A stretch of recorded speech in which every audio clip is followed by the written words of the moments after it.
A very good morning to all of you. I am Dr. Ranjita and you all are welcome to Zumexa classes. आज के इस lecture में हम लोग पढ़ने जा रहे हैं class 11 history NCERT which is old NCERT RS. Sharma NCERT है ये. एंशिएंट इंडिया हम उसमें से कवर करने जा रहे हैं. सो ये इसका चैप्टर नंबर 9 है. Let's start. अगर आपका कोई डिटेल सवाल है तो आप मुझे इस ईमेल एड्रेस पर मेल कर सकते हैं. ये मेरा इंस्टाग्राम हैंडल है और ये मेरे टेलीग्राम चैनल का लिंक आपको यहाँ दिया गया है. इस टेलीग्राम चैनल पर आपको मेरे सभी लेक्चर्स के पीडीएफ मिलते हैं जिनको आप रिवीजन के लिए डाउनलोड कर सकते हो. इस चैप्टर में जैसा कि मैंने आपको नाम बताया जैनिज्म एंड बुद्धिज्म, तो इस चैप्टर में हम लोग बात कर रहे हैं जैनिज्म और बुद्धिज्म के बारे में. तो सबसे पहले हम क्रोनोलॉजी समझने की कोशिश करते हैं कि जब हमने एंशिएंट इंडियन हिस्ट्री के बारे में पढ़ना शुरू किया था तो मैंने आपको बात किया था कि हमें स्पेसिफिक पर्टिकुलर डेट के बजाय हमें फोकस करना होता है टाइम पीरियड के ऊपर. तो अगर हम टाइम पीरियड की बात करते हैं तो 4 लाख बीसी से लेकर 2500 बीसी तक का जो टाइम पीरियड है वो एक स्टोन एज माना जाता है, जिसके अंदर सारी स्टोन एज आ जाती है. पेलियोलिथिक, मीजोलिथिक या नियोलिथिक सारी की सारी स्टोन एज इसके अंदर आ जाती है. राइट. इसके बारे में हमने डिटेल में चैप्टर 2nd 3rd में हमने बात किया था. उसके बाद जो है रफली 2500 बीसी से आसपास, जो कि 3500 बीसी से वैसे स्टार्ट हो जाता है कुछ कुछ जगह पर, तो 2500 बीसी के आसपास से लेकर 1500 बीसी तक का टाइम पीरियड है वो इंडस वैली सिविलाइजेशन का पीरियड है.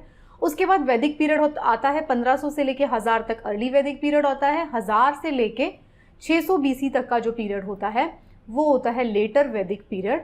और 600 बीसी से जो है बुद्धिज्म और जैनिज्म का पीरियड स्टार्ट होता है.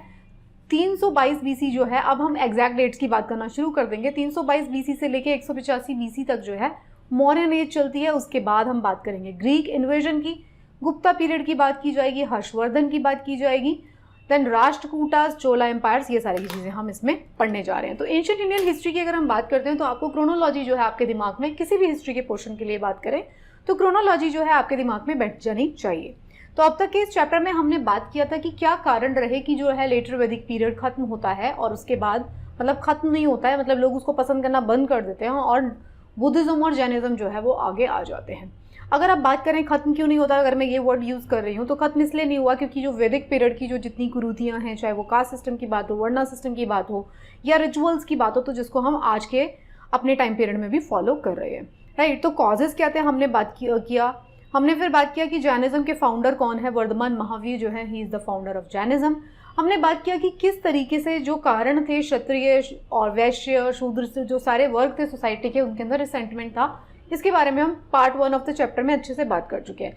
वर्धमान महावीर की बात करें जो कि 24 तीर्थंकर थे जैनिज्म, जिन्होंने फाउंड किया जैनिज्म को, तो वो कहाँ उनका जन्म हुआ, कौन उनके माता पिता थे, इसके बारे में हमने बात किया. टीचिंग्स क्या थी जैनिज्म की, ये हमने डिस्कस किया. हमने त्रिरत्ना के बारे में बात किया कि त्रिरत्नास कौन कौन से होते हैं.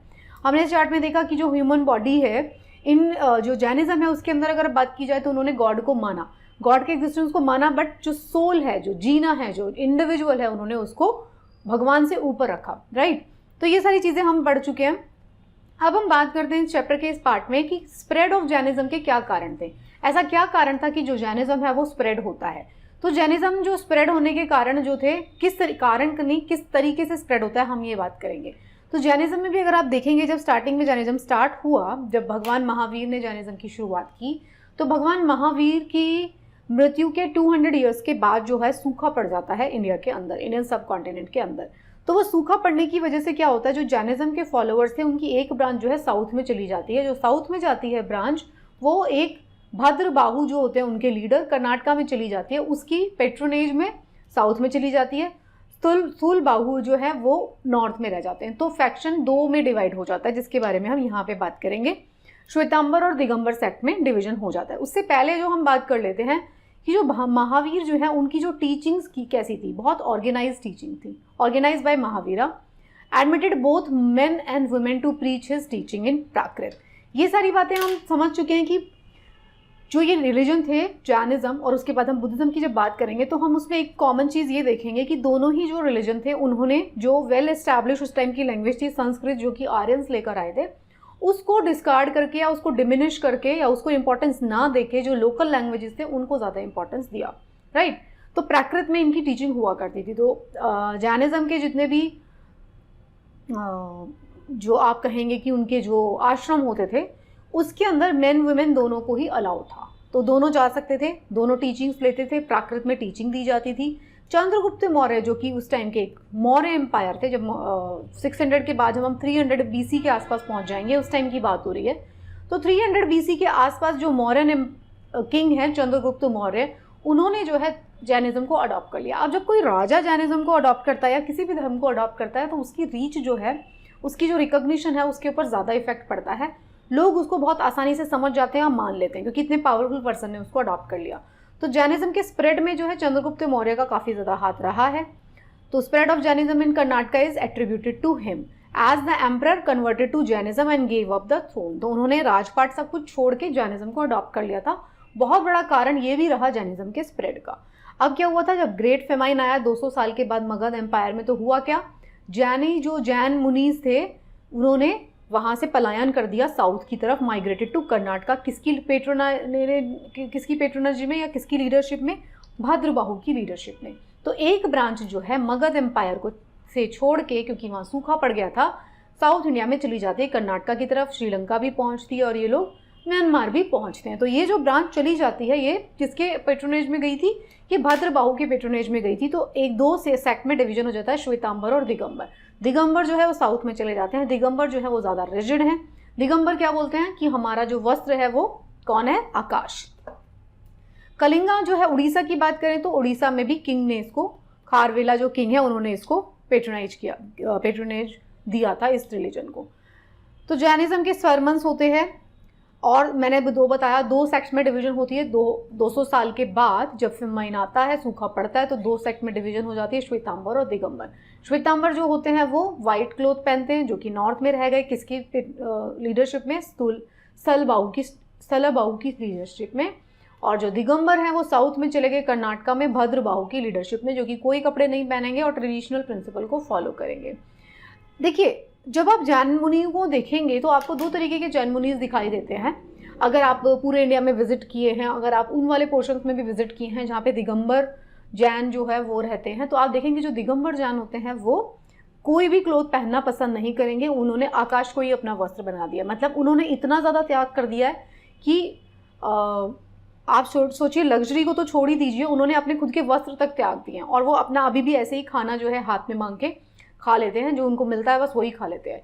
तो अगर आप ये देखेंगे कि एक्सट्रीम फॉर्म ऑफ अगर जैनिज्म की बात करें तो वो कौन सा है, वो है दिगंबर सेक्ट। और जो श्वेतांबर सेक्ट है वो नॉर्थ में रह गया था सूखा पड़ने के बाद। वो जो है वाइट कलर के कपड़े पहनते हैं और अपने मुंह पर एक जो है वाइट कलर की पट्टी लगा के रखते हैं। तो उसका मतलब ये है कि वो अहिंसा को जो है, अहिंसा जो उनका एक प्रिंसिपल है, उसको बहुत ज़्यादा रिजिडली फॉलो करते हैं। मतलब अहिंसा का मतलब ऐसा अहिंसा है कि वो कोई बैक्टीरिया, कोई माइक्रो ऑर्गेनिज्म, कोई भी उनके द्वारा किल नहीं होना चाहिए, राइट। तो इस तरीके की प्रैक्टिसेस की जाती हैं।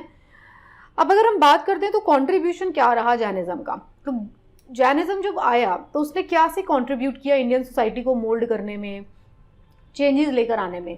तो पहला तो सबसे क्या था, first to mitigate evils of varna system. ये पहला ऐसा धर्म था जैनिज्म जिसने जो वर्ना सिस्टम है उसको मिटिगेट किया, मतलब उसकी जो प्रॉब्लम्स हैं उसको उजागर कर दिया, उसको इतना इंपॉर्टेंस नहीं दिया उनके वर्ना सिस्टम को, राइट। तो discarded ritualistic order of Brahmanism, discarded use of Sanskrit. एक तो उन्होंने संस्कृत का यूज करना बंद कर दिया, प्राकृत लैंग्वेज को यूज किया, और ब्राह्मण्स की जो लैंग्वेज थी संस्कृत उसको डिस्कार्ड कर दिया। ब्राह्मण्स का जो रिचुअलिस्टिक ऑर्डर था, वर्ना सिस्टम और बहुत सारे रिचुअल्स फॉलो करेंगे, सेक्रीफाइस क्या करेंगे, यज्ञ करना है, इस सबको टोटल डिस्कार्ड कर दिया। तो ये पहला ऐसा धर्म था जिसने ब्राह्मणिज्म के ऊपर बहुत ज़्यादा चोट किया, ठीक है, वर्ना सिस्टम के ऊपर सीधा सीधा चोट किया। प्राकृत इन्होंने लैंग्वेज को अडॉप्ट किया। तो प्राकृत लैंग्वेज को अडॉप्ट करने से हुआ क्या, कॉमन लोगों की लैंग्वेज है। संस्कृत जो है बहुत अलीट की लैंग्वेज थी उस टाइम पे, जो संस्कृत बोलता था उसको बहुत अलीट माना जाता था, बाकी की जो नॉर्मल जनता उसको संस्कृत नहीं आती थी। तो इन दोनों ही धर्मों ने, बुद्धिज्म में भी और जैनिज्म ने भी, इन्होंने क्या किया, वहाँ की लोकल लैंग्वेज जो है उसके अंदर अपनी टीचिंग्स को दिया और उसको बढ़ावा दिया और संस्कृत को डिस्कार्ड किया।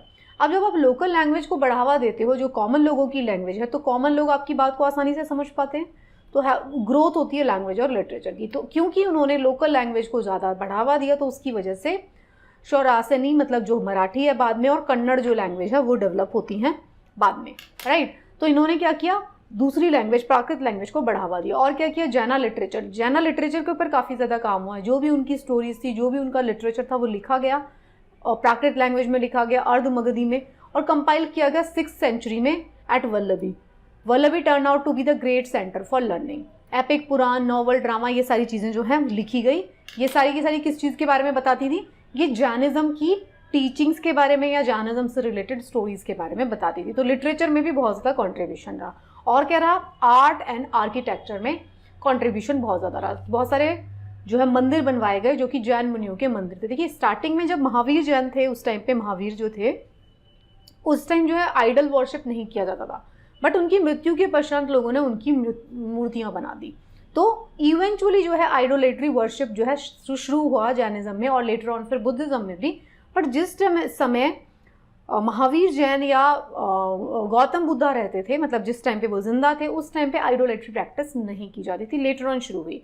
तो इन्होंने इस प्रैक्टिस को करने के लिए, अपने धर्म को इंपॉर्टेंस देने के लिए बहुत सारे मंदिर बनवाए, स्टोन की मूर्तियां बनवाई। तो आर्ट और आर्किटेक्ट में भी बहुत ज़्यादा कॉन्ट्रीब्यूशन रहा जैनिज्म का। सो ये था जैनिज्म के बारे में। यस, तो ये जैनिज्म के बारे में था। जैनिज्म के बारे में हमने देखा कि किस तरीके से डेवलप होता है और क्या क्या कॉन्ट्रीब्यूशन होते हैं। महावीर जो जैन है उनकी जो मदर फादर कौन थे, किस तरीके से डेवलपमेंट होती है जैनिज्म और बुद्धिज्म, क्यों आते हैं, ये सारी बातों के बारे में हमने बात किया। तो thank you so much. I hope आपको ये चैप्टर का ये पार्ट जो है वो बहुत अच्छे से समझ में आया होगा। हम चैप्टर को फिनिश करेंगे नेक्स्ट पार्ट में जिसमें हम बुद्धिज्म के बारे में पढ़ने जा रहे हैं। So keep watching and best of luck for your preparation.